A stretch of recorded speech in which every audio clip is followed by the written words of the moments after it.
पुरस्कार थानी जिंदाबाद जिंदाबाद जिंदाबाद पुरस्कार थानी जिंदाबाद जिंदाबाद जिंदाबाद। मैंने सर्वप्रथम हमारे विधायक जी से तुरंत बात करी और बात करने के बाद हमारे जिलाधिकारी जी से और सभी शासन के लोगों से, उधर प्रभारी मंत्री प्रेमचंद अग्रवाल जी का मेरा मन तो था कि मैं उसी दिन सीधे आप सबके बीच में पहुंचता यहाँ पर, क्योंकि अति महत्वपूर्ण बैठक होने के कारण से, राज्य का पूरा प्रतिनिधित्व होने के कारण से मैं आप सबके बीच में 2 दिन बाद आया, क्योंकि उससे पहले लगातार कल तक बैठक ही चल रही थी वहाँ पर। लेकिन आपका यहाँ का अपडेट लगातार मैं लेता रहा हूँ, मैं लगातार पूछता रहा विधायक जी से भी, हमारे पार्टी के जिलाध्यक्ष जी से भी, और डीएम साहब लगातार संपर्क में थे, कमिश्नर भी, और सभी लोगों से कि भाई कैसे कैसे क्या, वहाँ से कितने लोग कहाँ आ गए हैं, स्कूल में क्या व्यवस्था हुई है, कैसे रह रहे हैं। क्योंकि मैं जानता हूँ इस प्रकार की जब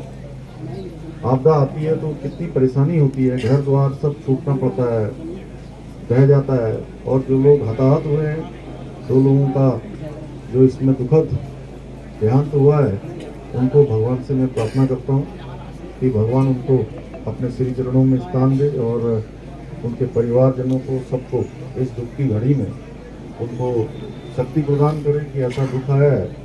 लेकिन ये मानिए कि हम सब लोग भगवान से प्रार्थना करेंगे कि ये जो कालखंड यहाँ पर इतना कठिन आया है, आपदा आई है, इस आपदा में पूरी सरकार आपके साथ खड़ी है, पूरा प्रशासन आपके साथ खड़ा है, हमारे सभी जनप्रतिनिधि आपके साथ खड़े हैं। अभी एक एक करके सारे ग्राम प्रधानों ने अपने अपने क्षेत्र की यहाँ पर बात रखी है, विधायक जी ने भी रखी है, पूर्व विधायक जी ने भी रखी है, हमारे अन्य लोगों ने भी यहाँ पर बात रखी है। मैं आप सब लोगों से मिलता हुआ आ रहा हूँ, तो रास्ते में भी कुछ लोगों ने मुझे अनेक प्रकार से जानकारी दी है, और जिलाधिकारी लगातार काम कर रहे हैं, और जितने लोगों का भी जहाँ पर भी आपदा राहत के जो इस प्रकार के और भी अगर हमको कैंप लगाने की आवश्यकता पड़ेगी तो आपदा राहत का और भी जो है कैंप बनाया जाएगा।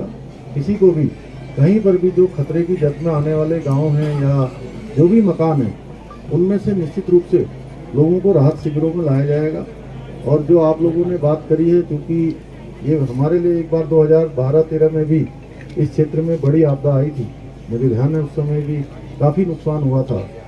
और पूरे हमारे राज्य, जो हिमालयी राज्य, उत्तराखंड राज्य, ऐसे राज्यों में हर बार की जो बारिश होती है, वो बारिश हमारे लिए बहुत कठिन होती है। बरसात का समय, बहुत मानसून का समय, बहुत कठिनाई का समय होता है। हर साल आपदा में किसी न किसी रूप में हमको सामना करना पड़ता है। आपने देखा होगा, कभी केदारनाथ की आपदा आ जाती है, कभी हमारी वरुणावत पर्वत उत्तरकाशी की आ जाती है, फिर रैनी की आपदा आ जाती है। पिछले सालों में देहरादून के आसपास के क्षेत्रों में काफ़ी आपदा आई थी। अभी रुद्रप्रयाग में भी काफ़ी सारा नुकसान हुआ है, पुल बह गए हैं, उधर भी बादल फटा है, उत्तरकाशी में भी, उधर धारचूला से आगे का भी जो सीमांत क्षेत्र है आदि कैलाश का, वहाँ भी संपर्क कटा हुआ है। लेकिन हमने सभी जगह, मैं स्वयं सब जगह बात भी कर रहा हूँ, सारे अधिकारियों से जानकारी भी ले रहा हूँ।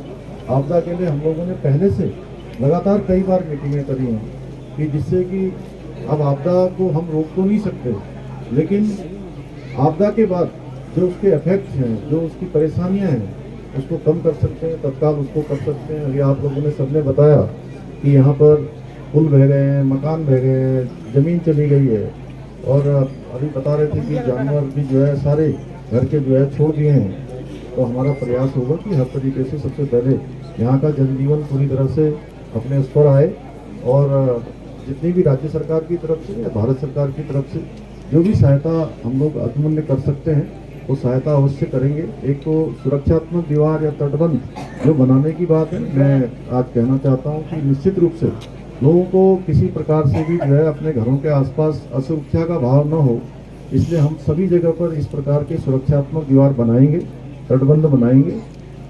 और जहाँ तक रही विस्थापन की बात, विस्थापन के लिए कार्रवाई शुरू हो गई है, और जहाँ भी, जिस गाँव में भी, जिस स्थान पर भी, जिस मकान को भी विस्थापन करने की जरूरत होगी, उसका हर संभव विस्थापन किया जाएगा। वो गांव की पूरी योजना बनाई जाएगी और विस्थापन के लिए जो भी जरूरी है किया जाएगा। और राज्य सरकार की तरफ से आपदा के जो राहत के नियम हैं, उन नियमों में हम सहायता करेंगे। उसके अतिरिक्त भी जो भी सहायता होगी वो सभी सहायता करेंगे जिससे कि हमारा सभी काम पूरा हो। और जो राहत शिविरों में जो लोग रह रहे हैं उनके लिए भी उनके घरों में फिर से वो घर ठीक हो, उस प्रकार की व्यवस्था भी हमारा प्रशासन करेगा। और यहाँ पर जब तक भी व्यवस्था नहीं होती है सभी प्रकार से कोशिश करेंगे, क्योंकि आपदा राहत के शिविर हैं, शिविरों में परेशानी तो होती है लेकिन फिर भी कोशिश की जाएगी कि हमारी जो गर्भवती माताएं हैं, बीमार हैं, बच्चे हैं, उन सब का भी इंतजाम ठीक से करा जाए। बड़े बुजुर्गों को दवाई इत्यादि की जो व्यवस्था है वो व्यवस्था की जाए। विकलांग हैं उनके लिए व्यवस्था की जाए और व्यवस्था हमारे करेंगे प्रशासन के लोग। मैं सभी को आज कह रहा हूँ यहाँ से, और वैसे भी वो लोग लगे हैं। आप सब लोगों ने बताया कि जिलाधिकारी अपूर्वा और सारे लोगों ने यहाँ पर, हमारे मिश्रा जी, सब लोगों ने अच्छा यहाँ पर काम किया है, प्रशासन के लोगों ने। और निश्चित रूप से यही दुआ भी है इनके लिए, क्योंकि ऐसे कठिन समय में ये काम कर रहे हैं। तो निश्चित रूप से आप सबका भी कहीं ना कहीं ये है कि भाई पूरे प्रशासन, सरकार आपदा के समय में आपके साथ खड़ी है।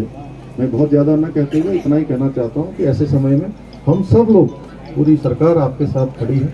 मैं स्वयं इसीलिए सबसे पहले दिल्ली से उत्तराखंड में आने पर सबसे पहले मैं यहीं आया, इसीलिए कि मेरा मन नहीं मान रहा था। मैं सोच रहा था उसी दिन आ जाऊं, बल्कि उसी दिन भी आना चाहता था, लेकिन अभी इन लोगों ने कहा कि साहब 1-2 दिन में थोड़ा वहाँ पर काम हो जाएगा, तब आप आइए। मैंने कहा नहीं, मैं पहले ही आता हूँ, पहले मैं आकर देखूँगा कि भाई वहाँ पर क्या काम करने की ज़रूरत है।